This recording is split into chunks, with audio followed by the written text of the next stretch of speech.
안녕하세요, 봄입니다. 오늘도 저희 영상을 찾아와 주셔서 감사합니다. 저는 코로나 시대에 비대면 예배를 찬성합니다. 신앙의 문제와 질병의 문제는 별개의 문제고 지금은 우리가 모이지 않고 각자의 자리에서 신앙을 드러내는 것이 더 옳다고 믿습니다. 그런데 처음 코로나가 등장하고 비대면 예배가 시작되고 나서도 비대면 예배 조금 한두 달 하면은 다시 대면 예배로 이루어지겠지, 정상적으로 변하겠지라고 했는데 코로나가 등장한 지 지금 거의 1년 가까이 됐죠. 그러면서 한 달, 두 달, 세 달, 네 달 이렇게 코로나로 인해서 예배를 드리지 못하니까 이런 하시는 분 많을 거예요. 내가 이렇게까지 오랫동안 예배를 안 드려도 괜찮을까? 코로나 때문에 내 신앙이 많이 다운되고 힘든 것 같은데 이대로 계속 있어도 괜찮은 걸까? 하고 생각하는 분 많을 것입니다. 오늘 영상의 주제는 뭐냐면요. 이 코로나 시대에 비대면 예배인 이 시대에 우리가 건강하게 신앙생활을 하기 위해서 세 가지 팁을 함께 나누었으면 좋겠습니다. 코로나 시대에 건강한 생활을 위한 세 가지 팁 중에 첫 번째는 바로 개인 경건에 힘쓰라입니다. 우리는 너무 오랜 기간 동안 수동적인 신앙생활에 익숙해져 왔어요. 내가 직접 하나님의 말씀을 찾는 것보단 목사님이 묵상한 설교 말씀을 듣는 것에 더 익숙하고, 내가 직접 하나님을 노래하고 찬양하기보다는 찬양팀이 잘 갖추어진 세션과 함께 노래하는 찬양에 함께 찬양하는 것에 익숙해졌죠. 그것도 나쁜 것은 아니지만 우리가 코로나 시대에 비대면 예배로 인해서 이런 수동적인 신앙만으로는 우리의 신앙생활을 건강하게 유지하기가 어려워졌습니다.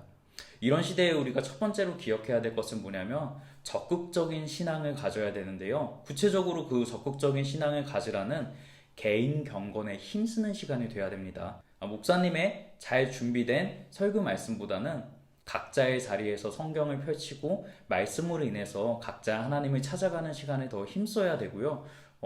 찬양팀 세션에 화려한 찬양과 그리고 그곳에서의 어떤 공동체적인 기도보다는 각자의 골방에서 하나님과 1대1로 만나는 기도에 더 힘써야 될 것입니다. 지금 바로 성경책을 펴시고 성경을 보시기 바랍니다. 그리고 기도하시기 바랍니다.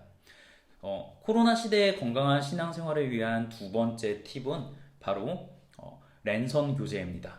교회에서 회자가 모일 회자죠. 기독교 신앙은 공동체와 따로 별개로 놓고 바라보기가 어렵습니다. 예수님께서 우리를 구원하신 목적도 한 사람의 개인을 구원하시고자 한 게 아니고 하나님의 백성을 이루고자 함이었습니다. 그러니까 하나님의 나라가 이루어지게 하는 것이죠. 그러니까 교회의 신앙은 결국 공동체성을 빼어놓고 얘기할 수는 없을 것입니다. 그런데 그럼 우리가 자주 만나고 자주 모이면 좋은데 지금은 그럴 수가 없죠. 그러니까 지금 우리가 할 수 있는 것을 해야 됩니다. 랜선을 통해서 교제하는 거죠. 비대면으로 교제를 하는 것입니다.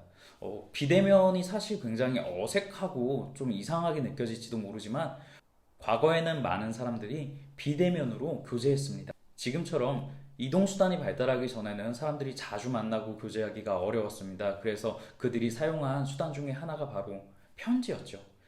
특별히 제가 좋아하는 책 중에 하나님의 인재연습이라는 책이 있습니다. 이 책은 어떻게 구성됐냐면은 로렌스 형제의 편지들을 편집해 놓은 건데요. 그 당시에 교제할 땐 편지가 아주 중요한 수단이었거든요. 지금 편지보다 훨씬 더 좋은 게 있죠. 전화도 있고 카카오톡으로 이렇게 여러 가지 채팅방도 있잖아요. 여러분이 생각하는 영적 공동체와 실제로 만나서 밥을 먹고 이야기를 나누긴 힘들겠지만 수시로 연락하고 자신의 신앙에 대해서 그리고 그 사람의 신앙에 대해서 이야기를 나누고 교제하며 세워주고 손을 잡아주는 일에 힘쓰기 바랍니다. 이 코로나 시대에 랜선 교제는 아주 중요한 역할을 할 것입니다. 그리고 마지막으로 코로나 시대에 건강한 신앙생활을 위한 세 번째 방법은 바로 삶에서 예배를 드리라입니다. 우리는 종종 우리가 하고 있는 일이나 우리의 삶을 신앙과는 별로 상관없는 것으로 여기곤 합니다. 신앙은 교회 안에서 이루어지는 것이고 우리의 삶은 교회 바깥의 일이라고 여기는 거죠. 하지만 교회에서만 하나님과 교제할 수 있다는 것은 전혀 사실이 아닙니다.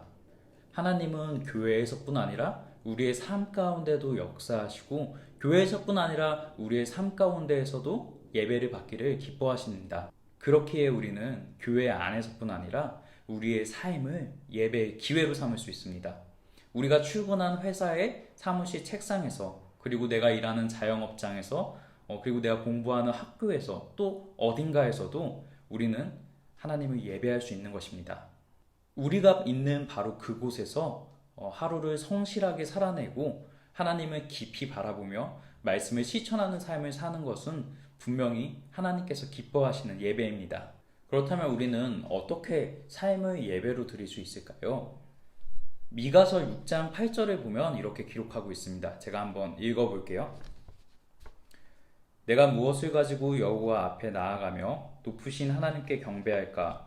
내가 번제물로 1년 된 송아지를 가지고 그 앞에 나아갈까? 여호와께서 천천의 순양이나 만만의 강물 같은 기름을 기뻐하실까? 내 허물을 위하여 내 마다들을 내 영혼의 죄로 말미암아 내 몸에 열매를 드릴까? 사람아, 주께서 선한 것이 무엇임을 내게 보이셨나니 여호와께서 내게 구하시는 것은 오직 정의를 행하며 인자를 사랑하며 겸손하게 내 하나님과 함께 행하는 것이 아니냐. 미가서 6장 6절은 사람들이 우리가 어떻게 하나님을 경배하고 예배할 수 있을까라는 질문으로 시작을 합니다. 그리고 그 해답을 8절에서 이렇게 얘기를 하죠. 사람아, 주께서 선한 것이 무엇임을 내게 보이셨나니 여호와께서 내게 구하시는 것은 오직 정의를 행하며 인자를 사랑하며 겸손하게 내 하나님과 함께 행하는 것이 아니냐라고 말입니다. 여러분, 우리가 어떻게 삶을 예배로 드릴 수 있을까요? 미가서 6장 말씀을 따르면은 세 가지 방법이 있다고 얘기합니다. 첫째는 정의를 행하는 것인데요. 루터는 이 말씀을, 정의를 행하는 것을 말씀을 실천하는 삶이라고 이야기를 했습니다. 우리에게 주어진 삶 속에서 정의를 행하는 것, 하나님의 말씀을 실천하는 것, 성실함과 정직함으로 하루를 충실하게 보내는 것, 그리고 인자를 사랑하는 것, 하나님을 사랑하고 또 우리의 이웃을 사랑하는 것, 그리고 마지막으로 하나님과 함께 동행하는 것. 우리가 무엇을 하든 간에, 설거지를 하든 사무실에서 서류 정리를 하든 그 밖에 어떤 중요한 일을 하든 수시로 하나님을 깊이 생각하고 주님과 동행하며 주 성령님이 우리와 함께 하시기를 간절한 마음으로 바라며 살아가는 것이 우리의 삶을 하나님이 기뻐하시는 예배로 드리는 좋은 방법일 것입니다.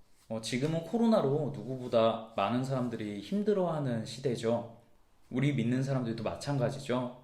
예배드리지 못하고 온라인으로 핸드폰으로 예배 영상만 봐야 하니까 말이죠.